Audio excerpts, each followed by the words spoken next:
Okay, let me ask you something. What's more valuable? A really comfortable life, but one where you're not totally free? Or a much harder life, but one where you're completely your own boss? Today, we're going to dive into this amazing piece of wisdom from 13th century Persia. It's a story that asks that exact question. And believe me, the answer feels more relevant today than ever before. So this is the big question at the very heart of the story.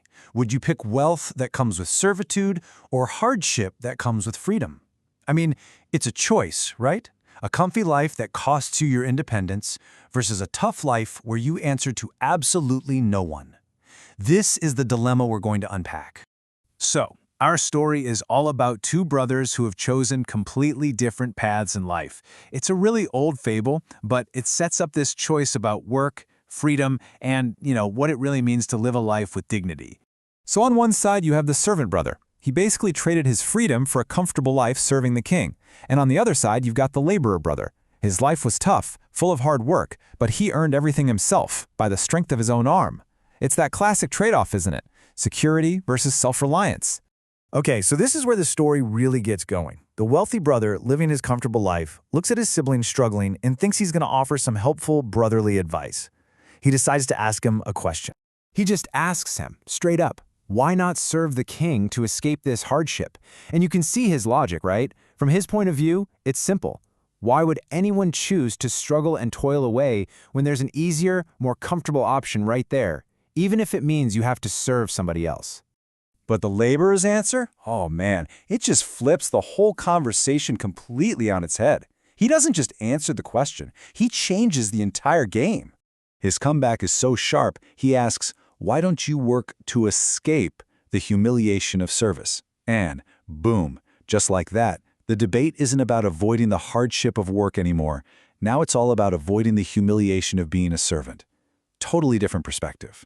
And he doesn't just leave it at that. To really drive his point home, he pulls from the wisdom of the sages. He uses these incredible lines of poetry to explain his whole philosophy on life and freedom.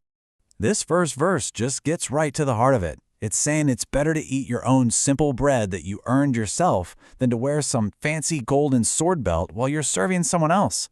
That golden belt, it might look like high status, like having a fancy car or a corner office today, but it's still the mark of a servant. The real prize isn't the flashy stuff, it's the quiet dignity of providing for yourself. And the next verse, wow, it uses an even more intense image to make its point. He says it is better to knead hot iron into dough with one's hand is better than to stand with hands crossed in service before a ruler. Just think about that for a second.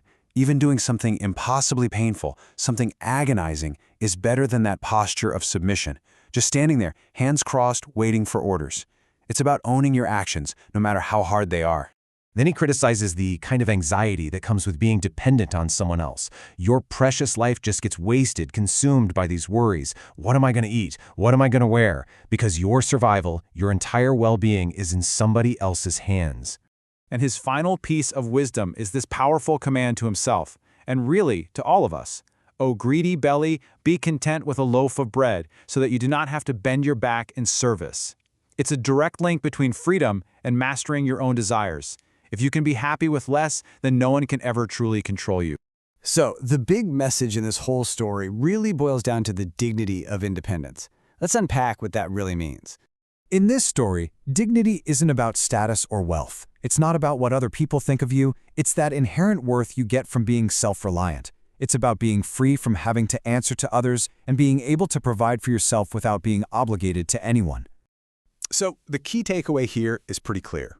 True wealth isn't about the stuff you own. It's about the freedom you have. Being self-sufficient isn't just about getting by. It's the very foundation of your dignity. And sometimes, the hidden cost of service, that loss of your own will, maybe in a high-paying job you hate, can be so much heavier than the physical burden of hard work. And that brings us right back to where we started, to a timeless choice that we all face in our own ways. This ancient story leaves us with a very modern question to think about. What really is the true price of security?